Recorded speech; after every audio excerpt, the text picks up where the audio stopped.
ప్రత్యేక ప్రజా సమస్యల పరిష్కార వేదికలో మా కుమారునికి పెన్షన్ ఇవ్వాలని వికలాంగుడి తల్లిదండ్రులు అధికారులను వేడుకున్నారు. ఈ సందర్భంగా తల్లి మాట్లాడుతూ మా కుమారుడు చిన్నతనం నుండే మతి స్థిమితం సరిగా లేక కాళ్ళు చేతులు పనిచేయక చాలా ఇబ్బంది పడుతున్నాడని, వాడి పనులు మొత్తం నేనే ఇంటి దగ్గరుండి చూసుకోవాలన్నారు. అందువలన ఏ పనికి వెళ్లడానికి అవకాశం లేక చాలా ఇబ్బందులు పడుతున్నామన్నారు. సమయానికి తిండికి కూడా చాలా ఇబ్బంది అవుతుందన్నారు. గత వైసీపీ ప్రభుత్వంలో మా పిల్లాడికి పెన్షన్ నిలిపివేశారు. అప్పుడు అధికారులను అడగగా మీ ఇంట్లో కారు ఉందని చెప్పారు. అధికారులకు మేము బట్టల వ్యాపారం కోసం తీసుకున్నామని చెప్పినా వారు దయ చూపలేదు. కనీసం టీడీపీ ప్రభుత్వంలోనైనా పెన్షన్ వస్తుందని సంతోషపడ్డాము.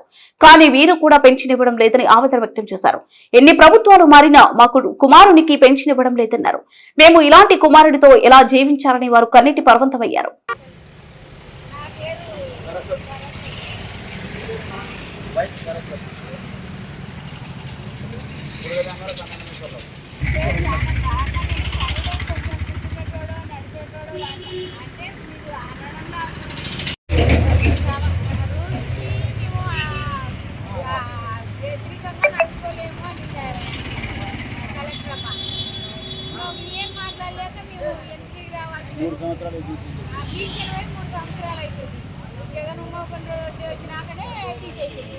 ఈ ప్రభుత్వం వచ్చింది అమ్మాయి ఎక్కిస్తూ ఏమంటున్నారు?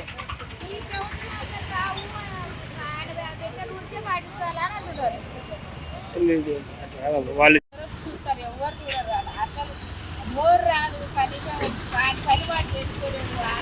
పాస్ కానించి అన్నం కానించి స్నానం కానించి మొత్తం నేనే చేయాలి. అక్కడికి క్లాస్ టీచర్ ఏది చెప్పుకోదని పంపించా కలెక్టర్. అంటే మీ కారు వైట్ బోర్డా ఎల్లో బోర్డా ఉండేది? అట్లాంటివన్నీ నాకు తెలియదు, చదువుకోలేదు నేను. కరెక్ట్. మంది కారు మీద బోర్డు అట్లా తెల్ల బోర్డు ఉంది. కారు ఉందా మీకు? కారు అంటే వ్యాపారానికి తెచ్చుకున్నాడు ఆయన, బట్టల ట్రావెల్స్ బట్టల వ్యాపారానికి తెచ్చుకున్నాడు. ఏ ఊరమ్మా?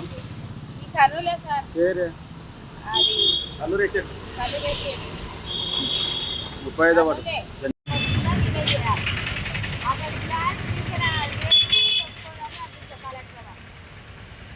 మీ కారు కరెక్ట్. మంది కారు మీద బోర్డు అట్లా తెల్ల బోర్డు ఉంది.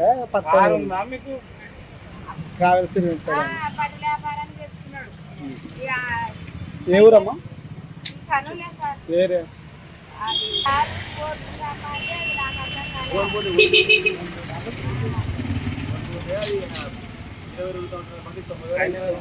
రేషన్ కార్డు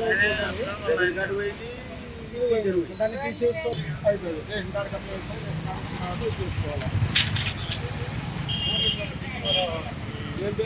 మేము మృగదంగలం సార్. మేము మాది 35వ వార్డు కల్లూరు ఎస్టేటు.